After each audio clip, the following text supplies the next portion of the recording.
the oil. Vegan brownie kasi. Hi guys, nandito tayo ngayon sa Nuvali. Kung bakit tayo nandito, hindi ko din po alam. It's already around 3 PM na. Ay, wala na yung ano dito. Yung matcha fest. May matcha fest dito nung last punta ko eh. A, walang pera. B, nagtitiwad.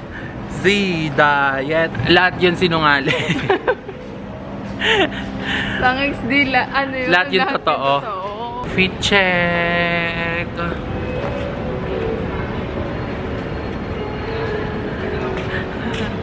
The fit is our face card. Na-fit din eh, parang napadpad.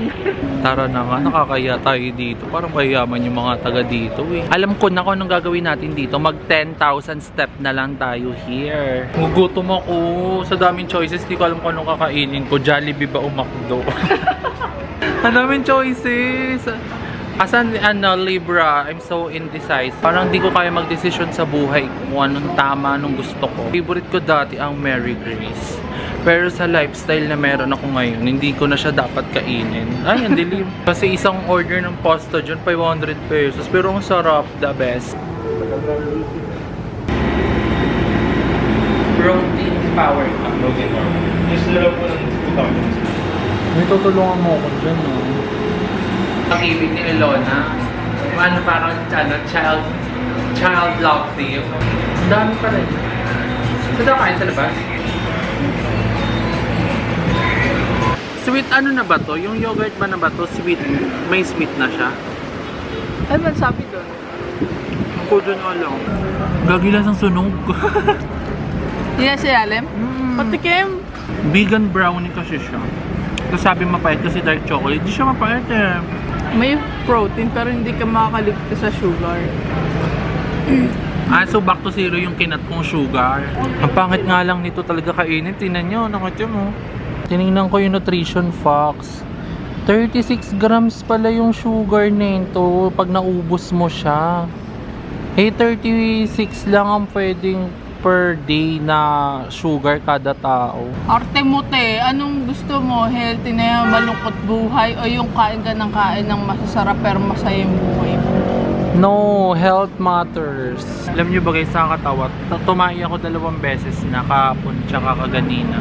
Color green. So kinabahan ako kasi pag ganun daw yung time, minsan kasi may connected sa chan. Eh di ba sumakit chan ko nung nakaraan.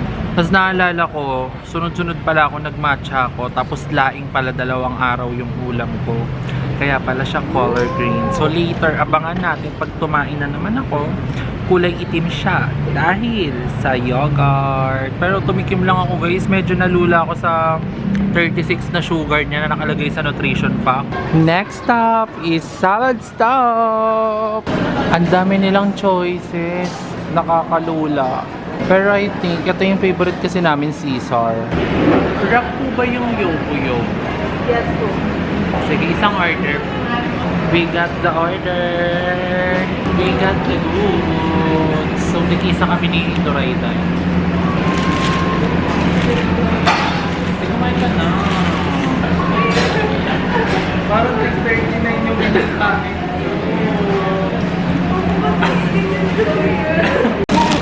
Guys, kumalat siya. Tingnan. This is me, the next day. Sayang yung vlog ko kagabi.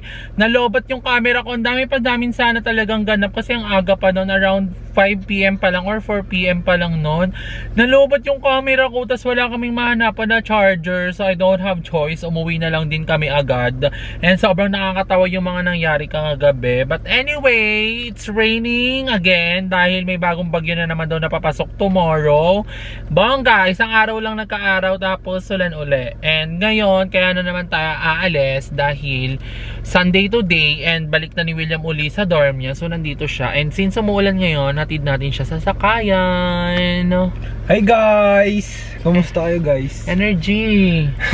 Ano Para sabihin ko? ano, may baon. Budots.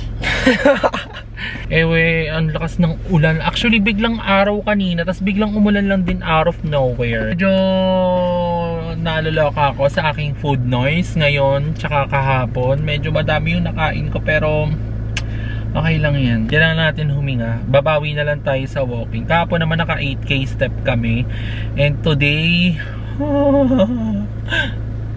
Anyway, let's go. Kaka-car wash pa lang naman na itong kotse nila ate. Alam niyo ba, na-realize ko, what if kaya ako na lang din mag-car wash nito? Sayang yung 250. 250 lang? Pero kailangan kasi may vacuum ka. Kasi kaka din kasi siya at the same time. Or baka sa poverty na lang to, kaya naiisip ko yung mga ganong idea, side quest ko, mag-car wash ako, ganyan. Ang dami kong naiisip na side quest guys, sa totoo lang. Pero natatakot akong itry. Pero we'll see. I don't want to share it kasi gusto ko nandyan na mangyayari na kapag share ko. Ayoko kasi yung puro plano lang tapos di naman matutupad. Alam mo yun. Nakakalungkot. Pero gusto ko talagang basta, I think sa next vlog natin i-share.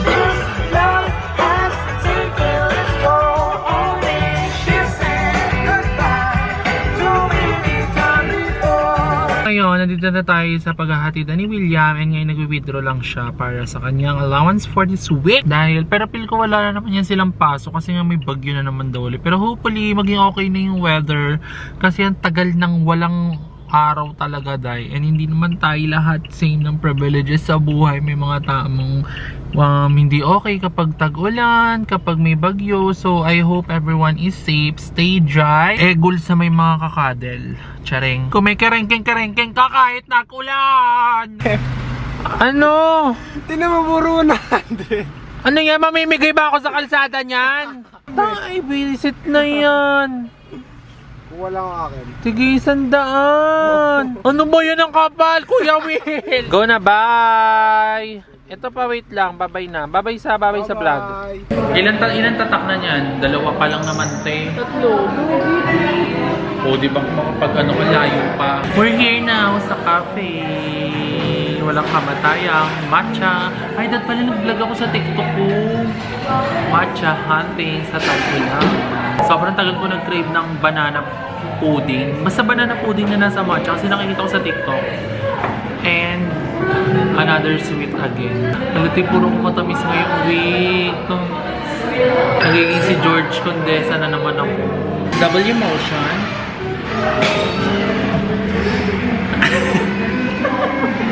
Wait, really? Joke lang pala. Bawal itong overweight, di ba? Or wala sa dead man lang. Opo, hindi masyado yung sobrang bubbles na, pero yan okay pa naman. Huwag lang yung sobrang bubbles. Super bango! Oh my God! Ano pala talaga to? Dahon pala talaga to. Kaya pala ang daming nagsasabi na parang lasang damo siya kasi dahon pala talaga siya. Ayun na nga yun. Gugulo lang ako dito sa may coffee shop. Ayun yung banana pudding. Yes po. Anong banana pudding ka ng banana pudding? Alam mo yan. Mamaya. Ice ko muna. Wait lang pa. Sorry po.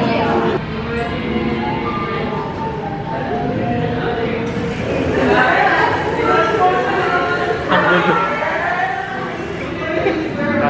Tapos cold po. Ano po? Pawikot lang din. Hilap naman po. Hanggang mapuno lang po.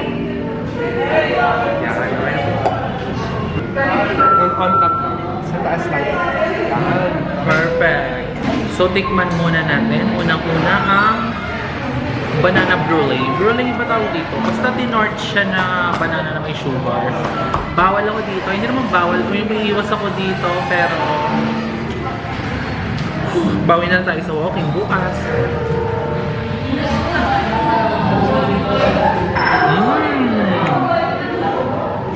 Sugar extravaganza. Mix na natin yung matcha natin. Picture na, nandun ko lang pinicture mo na natin.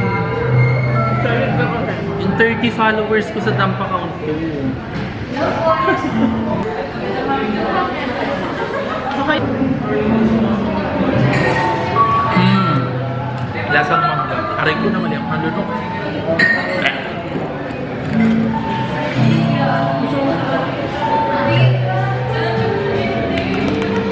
Craving satisfied guys, in fairness.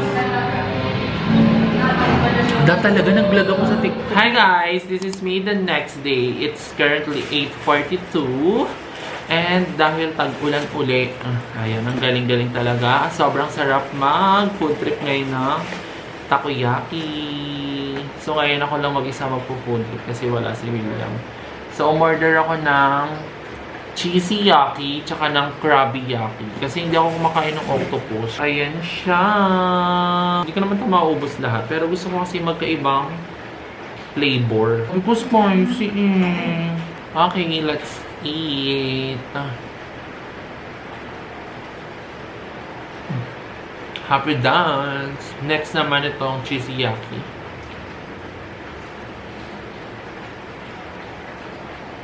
Nagla-live ako ngayon sa TikTok. Sarap, perfect. Pero pwede ito. Kasako. One size lang po yan. Ito pala pa kayo nilang pinili. Harap. Isa mo? Parang di naman. Sarap.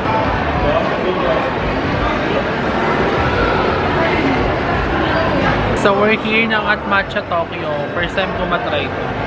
Bagong branch kasi ito dito sa may Pala-Pala. Ang alam ko kasi ang meron nito sa may MOA. And based on my liking sa matcha, ang tamis niya. Dahil pala hindi na ako nag-ano, sweetener. Medyo pricey siya for me. Meron siyang kalasa pero mas affordable. Malapit lang din sa amin, sa Amadeo. So, ayun. At least na-try ko lang naman siya. Yun lang naman ang purpose ko. Matry lang ang iba't ibang klase ng matcha para alam ko kung yung anong mga babalikan at hindi. Bagay ba sa akin yung color? Mahilig kasi ako sa ganito eh. Look kayo sa ganda. Ito yung mga hilig kong damit. Yung mga malalalim yung dibdib. What do you think? We're here now at sa Uniqlo to check some damit. Dahil wala na po akong masuot ng mga damit. Wala, ang ganda naman yan. Ang cute ng color. Ito din yung mga hilig ko. Ang cute ng ganito. Pero round neck siya. Try din natin. Ano, medium? Siya din eh. Ba't naman daw kinuha yung kanya? Feel ko talaga hindi bagay sa akin salamin ever. Yes. Di ba parang hindi bagay sa akin kahit anong salamin? Baka kasi ganito yung bagay sa'yo. Ano, kakanta?